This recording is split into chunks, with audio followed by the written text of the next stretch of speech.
تو کچھ لوگ یس دیندار ہو سکتے ہیں لیکن ہو سکتے ہیں ان میں سافٹنس نہ ہو, ان میں ٹینڈرنس نہ ہو. اسی لیے اس کا سوال کرنا چاہیے اللہ سے کہ اللہ میرا ہارٹ سافٹ بنا دے, ٹینڈر بنا دے. ایک شخص آیا نا رسول اللہ کے پاس, تو اللہ کے نبی صلی اللہ علیہ وسلم نے بچوں کو چوما, تو اس نے کہا یا رسول اللہ میں نے تو آج تک نہیں چوما اپنے بچوں کو. تو اللہ کے نبی نے کہا اب آپ میں سافٹنس نہیں تو اس میں ہم کیا کر سکتے. تو یہ سافٹنس اللہ سے مانگنی چاہیے ہیومن بینگ کے لیے. اگر آپ کا دل سخت ہو گیا تو استغفار بہت زیادہ کریں. اور ایک صحابی نے کہا نا کہ اللہ کے نبی میرا دل بہت سخت ہو گیا, تو اللہ کے نبی نے کہا یتیم کے سر پہ ہاتھ رکھ اور مسکین کو کھانا کھلا تاکہ تم میں سافٹنس آئے. اسی لیے ایکٹیویٹیز ایسی رکھا کریں اپنی روٹین میں.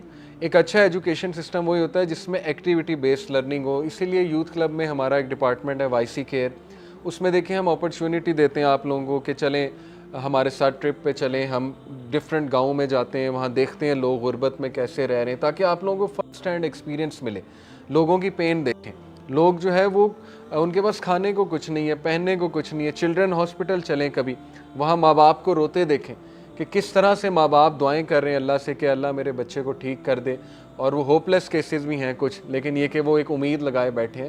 تو اس سے یہ کہ آپ میں ٹینڈرنس آئے گی. گریو یارڈس کو وزٹ کیا کریں, جنازوں کو فالو کیا کریں. اگر آپ کے محلے میں آپ کو پتہ لگ رہا ہے گو ٹل دی اینڈ, جایا کریں, دیکھا کریں کیسے اس کو دفنا رہے ہیں. یہ بڑا ضروری ہے, آپ لوگوں کی یہ ٹریننگ ہے, ٹھیک ہے, ہینڈز آن اپروچ ہے. اس سے انسان ٹینڈر بنتا ہے. اور بہت بڑا پوائنٹ کہ اینیملز پہ رحم کرنا. کتے کو پانی پلانے پہ اگر مرد کو, ویسے دونوں کا ذکر آتا ہے مرد عورت, ایک حدیث میں مرد کا ذکر آتا ہے, ویسے فیمس حدیث یہ کہ پروسٹیٹیوٹ تھی, لیکن یہ کہ زیادہ اوتھینٹک روایت یہ کہ وہ ایک مرد تھا, اس نے کتے کو پانی پلایا تو اللہ تعالیٰ نے اس کو بخش دیا. تو کوئی بھی جانور ہو اس پہ رحم کرنا اور اس کو لک آفٹر کرنا یہ ایک بہت بڑی بات ہے ویسے, ٹھیک ہے نا. بہرحال ایک اور بڑا امپورٹنٹ پوائنٹ ہے کہ رسول اللہ صلی اللہ علیہ وسلم شیفرڈ 14-15 سال کی عمر میں تھے, اور بینگ اے شیفرڈ ہی used to earn his own money. تو آپ میں سے جو ینگسٹرز بیٹھے ہوئے ہیں میں ان کو یہ ایڈوائز کروں گا کہ be independent as soon as possible. ہر وقت ظاہر ہے کہ کسی کے پیسے پہ عیاشی کرنا یہ انسان کو پھر آگے جا کے بھی عیاشی کرنا ہی سکھاتا ہے. آپ دیکھیں کہ جوز بہت سکسیزفل ہونے کی ان کی وجہ یہ ہے کہ ان کے بچے بہت جلدی کمانا شروع کر دیتے ہیں, انٹرپرنورشپ کی طرف آنا سیکھیں. آپ دیکھیں گے کچھ ایسی ذاتیں ہیں ہمارے ملک میں, جیسے شیخ لوگ کے بارے میں مشہور ہے کہ اپنے بچوں کو بہت جلدی دکان پہ بٹھا دیتے ہیں. اسی طرح میمن لوگ کے بارے میں مشہور ہے کہ وہ ایون اپنے بچے کو ریڑھی بھی لگوانی پڑے انٹرنشپ کرا دیتے ہیں. تو میں کئی اپنے دوستوں کو جانتا ہوں جن کے بچے ہیں ابھی میرے سے تھوڑی بڑی عمر کے وہ دوست ہیں, لیکن یہ کہ بچے ان کے میٹرک میں ہیں, 7-8 کلاس میں ہیں, بٹھا دیتے ہیں اپنے بچوں کو دکان پہ کہ کم از کم یہ ایٹ لیسٹ سیکھ لے کہ بائنگ اور سیلنگ کیسے ہوتی ہے. تو اچھی بات ہے, انٹرسٹ لینا چاہیے آپ لوگوں کو بھی. اگر آپ کے والد فارچونیٹلی کوئی بزنس کر رہے ہیں تو اس میں آپ لوگ خاص انٹرسٹ لیں, ٹھیک ہے نا, تاکہ ایٹ لیسٹ آپ کو وہ circle of buying and selling سمجھ آ جائے. تو بہرحال یہاں سے یہ بھی ثابت ہوتا ہے کہ اللہ کے نبی صلی اللہ علیہ وسلم انہوں نے ظاہر ہے کہ یہ پسند کیا کہ میں محنت کروں.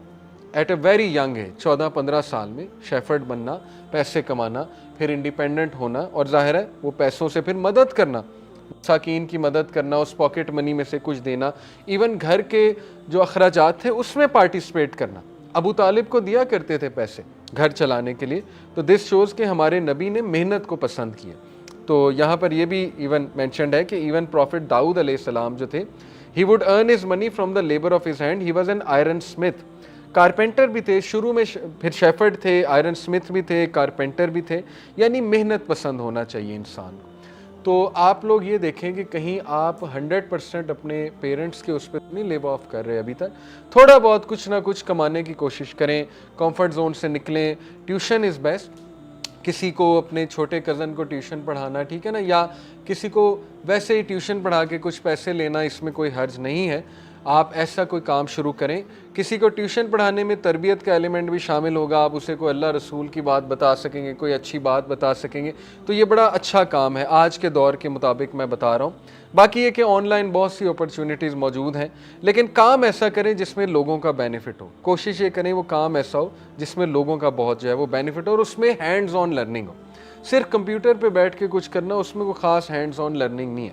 ذرا باہر جا کے کمفرٹ زون سے نکل کے ہینڈز آن لرننگ کرنا, یہ بڑی اچھی بات ہے. اوکے, ایک اور بڑا امپورٹنٹ پوائنٹ یہ ہے کہ رسول اللہ صلی اللہ علیہ وسلم وہ کبھی بھی اپنے ہمبل بیک گراؤنڈ پہ ایمبیرس نہیں ہوتے تھے, شرمندہ نہیں ہوتے. میں نے یوتھ کو کئی بار اپنے اسٹوڈنٹس کو جو میں پڑھاتا رہا ہوں ٹیچنگ میں جھوٹ بولتے دیکھا ہے جسٹ ٹو ٹیل ادرس کہ نہیں میرے پاس یہ گاڑی ہے، یا ہم فلانی جگہ گئے تھے، امریکہ گئے تھے، ہم ادھر گئے تھے، ہم ادھر گئے تھے، جسٹ ٹو شو آف کرنے کے لیے، ایک اسٹیٹس لینے کے لیے. تو یہ زیب نہیں دیتا. آپ سچ بولیں، کوئی بات نہیں، عزت ذلت اللہ کے ہاتھ میں، جو آپ کے پاس ہے آپ وہی بتائیں. اور never be shy of your background. اگر آپ کو کوئی کچھ بھی کہتا ہے اٹ ڈزنٹ میٹر، کیونکہ ہمارے نبی اگر ایمبیرس نہیں ہو رہے کسی کو یہ بتاتے کہ میرا سمپل پاسٹ ہے، میں شیفرڈ تھا، تو ہمیں بھی نہیں ہونا چاہیے. حضرت عمر صلی اللہ عنہ when he became the king of the world, literally the world, حضرت عمر کے قدموں پہ آلموسٹ اس وقت کا جتنا ورلڈ تھا وہ تھا. حضرت عمر خطبہ دے رہے تھے، ایک دم رونے لگ گئے دور خلافت میں. اب کتنے ہمبل انسان تھے. صحابہ نے کہا امیر المومنین یہ تو خوشی کا موقع ہے، فارس فتح ہو رہا ہے، شام فتح ہو رہا ہے. تو امیر المومنین نے کہا کہ مجھے میرا بیک گراؤنڈ یاد آ گیا، میں اونٹوں کی گوبریں اٹھایا کرتا تھا، اونٹوں کو جو ہے وہ ظاہر ہے مہندی وہ جو بھی لگایا کرتا تھا، اونٹوں کو چرایا کرتا تھا، اور آج دیکھو اللہ تعالیٰ نے مجھے کیسے عزت دے دی.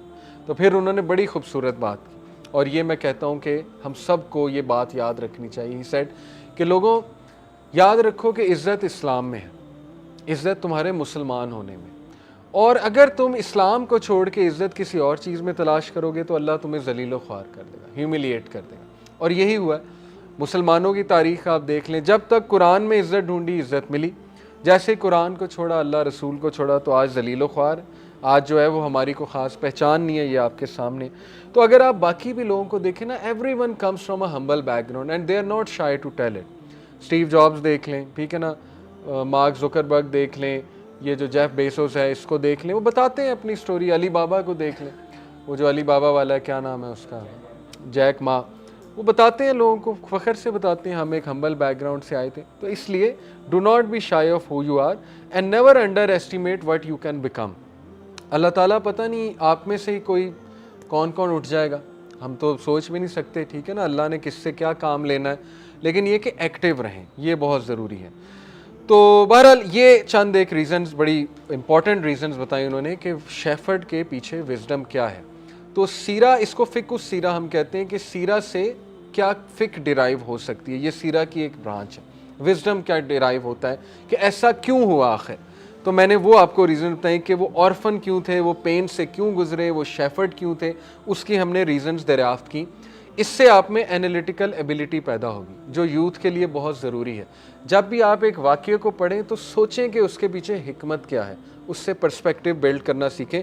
جیسے یہ لکھنے والے یہ بھی تو آپ کی طرح انسان ہے نا، لیکن دیکھیں انہوں نے کتنے وزڈم ڈیرائیو کر لی ہیں ایک انسیڈنٹ سے کہ وہ شیفرڈ تھے. تو ABCD یہ سارے پوائنٹس ہیں کہ یہ ریزنز تھیں کہ why he was a shepherd. اب ہم فجار وارز کی طرف آتے ہیں. فجار وارز جو ہیں یہ تب کی ہیں جب رسول اللہ صلی اللہ علیہ وسلم تقریباً 15-16 سال کے تھے. زیادہ اوتھینٹک اوپینین یہ 15-16 سال کے تھے، کیونکہ ان کی جو ڈیوٹی تھی اس وار میں وہ یہ تھی کہ یہ جو ایروز تھے ان کو کلیکٹ کر کے اپنے انکلز کو واپس کیا کرتے تھے. اور یہ بہت بہادری کا کام ہے اگر آپ اس پہ سوچنے بیٹھیں. آپ سوچیں کہ ایروز سامنے سے آ رہے ہیں اور جنگ چھڑی ہوئی ہے، اور ایک بچے کی ذمہ داری لگائی کہ تم نے ایروز ڈھونڈ کے ماؤنٹینس پہ جا کے ہمیں لا کر دینے. اب دیکھیں کہ اس میں ڈر اچھا خاصا انوالوڈ ہے کہ مجھے کوئی ایرو نہ لگ جائے، مجھے کوئی دشمن نہ سامنے آ جائے. لیکن اللہ کے نبی صلی اللہ علیہ وسلم اتنے کریجیس تھے کہ باقاعدہ وہ ایروز لا کے اپنے انکلز کو دیتے تھے. اور یہ بات یاد رکھیں کہ یہ جو فجار وارز ہیں، فجور بیسکلی کہتے ہیں سن کو، ٹرانسگریشن کو، ٹھیک ہے نا، یہ تھی تو دونوں سائڈز ہی غلطی پر، لیکن ایک سائڈ زیادہ غلطی پر تھی. اس لیے اللہ کے نبی صلی اللہ علیہ وسلم نے پارٹیسپیٹ کیا تھا قریش کے ساتھ اس وار میں، کیونکہ جو دوسرا پارٹی تھی وہ زیادہ غلطی پر تھی. کیسے، وہ میں ابھی آپ کو بتاتا ہوں.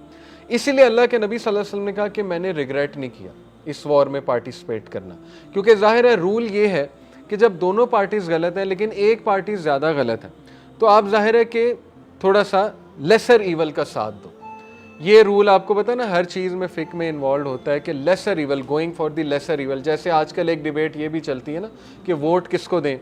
ایک تو ڈیبیٹ یہ ہے کہ ووٹ دینا چاہیے کہ نہیں دینا چاہیے، وہ تو ایک الگ ڈیبیٹ ہے. لیکن کچھ لوگ یہ کہتے ہیں نا کہ لیسر ایول کی طرف جاؤ، کہ بھائی جو بندہ لیسر ایول ہے اس کی طرف جاؤ. تو یہ بات درست ہے، ایٹ لیسٹ وہ لیسر ایول جو ہے وہ ظاہر ہے کہ اتنا تو نہیں انسانوں کے ساتھ ظلم کرے گا. تو اینی وے اسٹوری یہ ہے کہ کنانہ جو ٹرائب تھا وہ، اس کے ایک شخص نے حوازن ٹرائب کے بندے کو مار دیا، اور اس وقت کا رول این آئی فار این آئی تھا.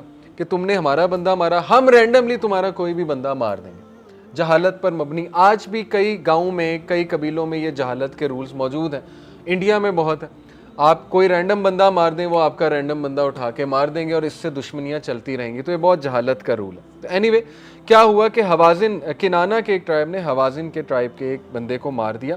اب حوازن کے ٹرائب جو ہے وہ اتنا غسیل ہوئے, اتنے زیادہ غصے ہوئے کہ کنانہ کے ٹرائب نے جو ہے وہ اس وقت حرم میں آ کے پناہ لے لی. اور رول یہ ہے, آپ کو پتہ ہے جہالت کا بھی یہ رول تھا کہ حرم میں جو ایک بندہ آ جاتا ہے پھر اس کو کچھ نہیں کہہ سکتے.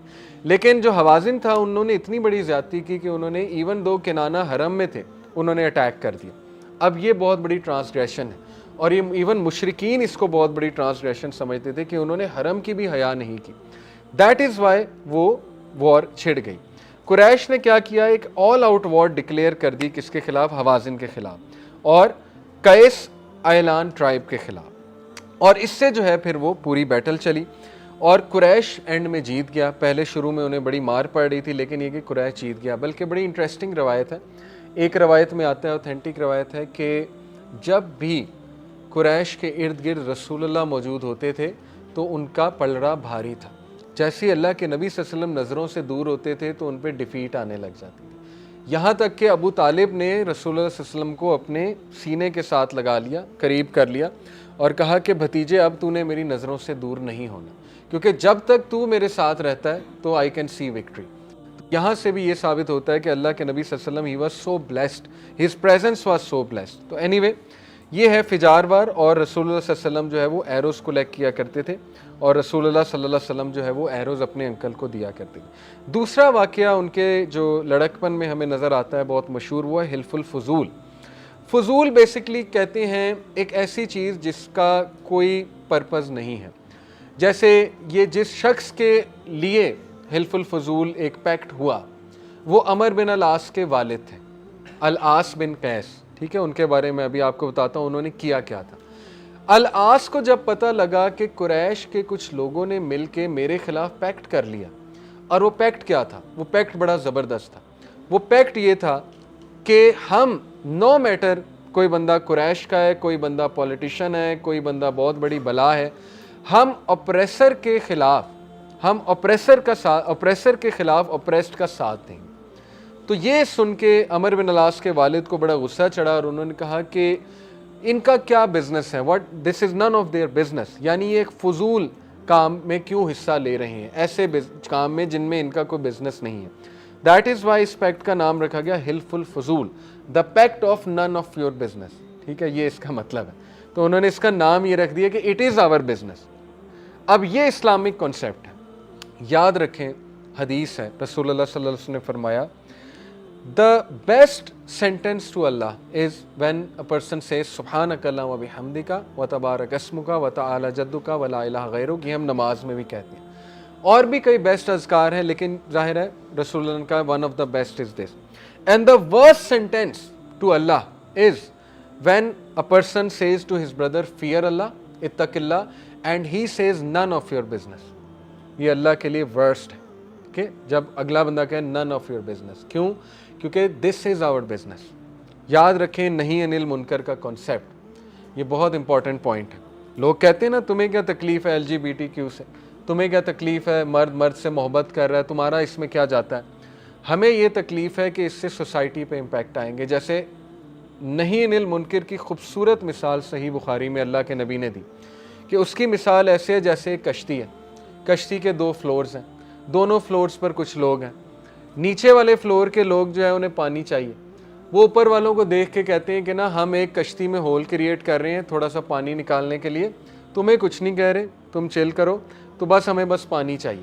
اب اوپر والے کہیں اوکے ٹھیک ہے, تو کیا ہوگا؟ کشتی ڈوب جائے گی. کشتی ڈوبے گی, اوپر والے بھی مریں گے, نیچے والے بھی مریں گے. اب مسئلہ یہ ہے کہ ہمیں یہ مسئلہ ہے کہ آپ اپنی فلسفی جو ہے ہمارے بچوں پہ تھوپ رہے ہیں.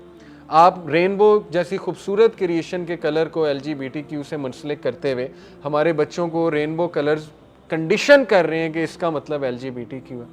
آپ اپنا فلسفہ تھوپ رہے ہیں دوسروں پہ. ہمیں یہ تکلیف ہے تو ہم روکیں گے, ہم بات بھی کریں گے. جب فیمنزم کی ویو آئے گی, میرا جسم میری مرضی, اس سے بھی ہمیں یہ تکلیف ہے کہ سوسائٹی پہ اثرات آتے ہیں. تو اس لیے مسلمان یہ نہیں کہتا نن آف مائی بزنس. آج میجورٹی ہماری یوتھ کا جو ہے نا وہ کنڈیشن ہو چکے ہیں کہ بھائی ہمارا اس میں کیا ہے، کرنے دو جو کچھ کرتا ہے، جیو اور جینے دو والی پالیسی ہے، تو ایسا نہیں ہے.